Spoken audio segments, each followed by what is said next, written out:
Salut, je m'appelle Christophe de Biancouri, bienvenue sur notre chaîne et page Facebook Bombastic Media. Nous sommes très heureux de vous savoir connecter avec nous et n'hésitez pas de cliquer j'aime, partager, abonnez-vous, ça nous fera un grand plaisir. Bonjour, merci d'être encore connecté avec nous et je voudrais aujourd'hui adresser une petite question que beaucoup de gens m'ont posé lorsqu'ils étaient en visite au Togo. Et voilà, la question était de savoir comment est-ce que nous n'aimons pas amener nos parentés avec nous en Occident, surtout en Amérique ou en Europe. Pourquoi est-ce que nous ne voulons pas amener nos frères là-bas?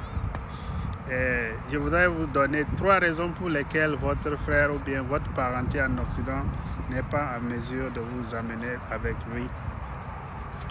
De 1, il faut comprendre que votre parenté, même s'il est citoyen d'un pays occidental, n'est pas forcément la personne qui autorise votre entrée dans ce pays occidental. Donc les pays occidentaux sont différents de nos pays africains. Et surtout dans la zone CEDEAO, vous êtes en mesure de faire venir qui que vous voulez de votre famille avec vous. Si vous vivez par exemple hors du Togo, si vous vivez en Côte d'Ivoire, vous vivez au Ghana, vous vivez partout dans la CEDEAO, vous pouvez amener vos parentés avec vous, même s'ils sont majeurs. Donc en Occident, c'est très différent. Vos parentés ne sont pas les personnes qui, en fait, autorisent votre entrée dans le pays.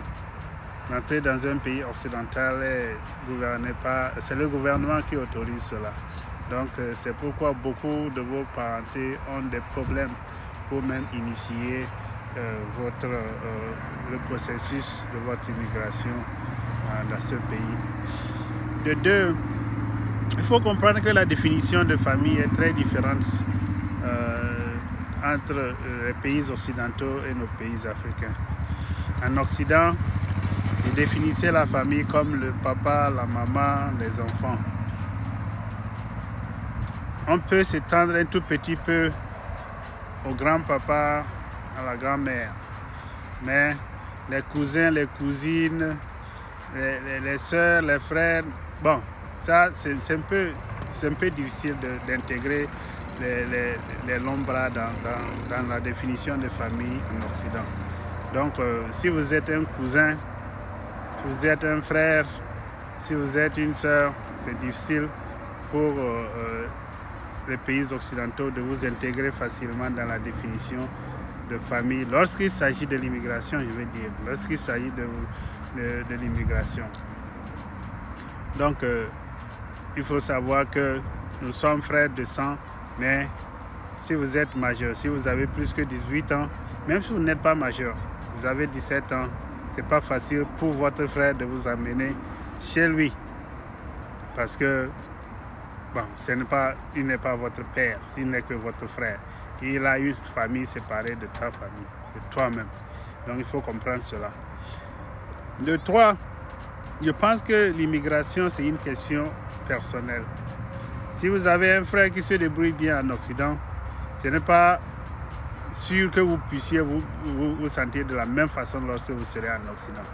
Donc, il faut prendre du temps de réfléchir, de savoir faire le pour et le contre. Quelle est votre situation en Afrique comparée à l'Europe? C'est bien vrai que vous ne connaissez pas la situation en Europe, ou bien en Amérique, mais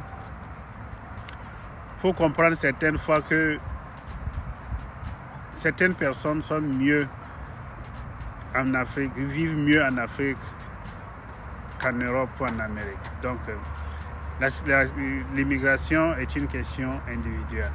Si ton frère t'amène en Amérique ou en Europe et que ça ne réussit pas pour toi, vous risquez de vous créer de nombreux problèmes parce que tu le savais bien. Pourquoi est-ce qu'il t'a laissé venir?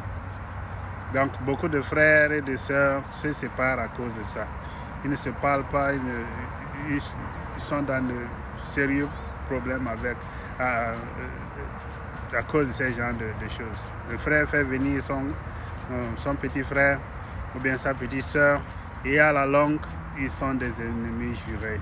Donc, ce sont des questions à comprendre.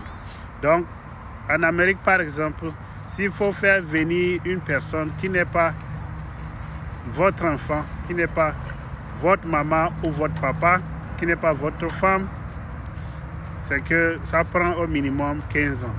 Donc, ils vont prendre votre application, ils vont prendre vos informations, mais à chaque fois que vous allez à l'ambassade, on vous dira revenez demain, revenez dans un an, revenez dans 3. C'est qu'il faut un minimum de 15 ans pour qu'ils puissent traiter correctement votre dossier. Parce que vous n'êtes pas un membre direct de sa famille. Donc, c'est une question comme ça. Je suis sûr que ce ne sont pas toutes les raisons pour lesquelles les gens éprouvent des problèmes pour aider leurs frères à immigrer, mais c'est l'un des principaux points sur lesquels ils se basent pour pouvoir faire venir quelqu'un en Occident. Donc, je suis sûr que beaucoup cherchent à comprendre pourquoi ça se passe ainsi. Donc, si vous avez d'autres questions, n'hésitez pas à lancer ça dans les commentaires. Commentez, partagez, aidez-nous à atteindre au minimum 10 abonnés d'ici la fin du mois d'août. Nous sommes aujourd'hui presque au 1er, donc nous sommes au 31 juillet, mais demain c'est déjà le 1er. 30 août ou 31 août, faites tout pour que nous ayons 10 abonnés. 10 abonnés seulement. Merci beaucoup. Bye.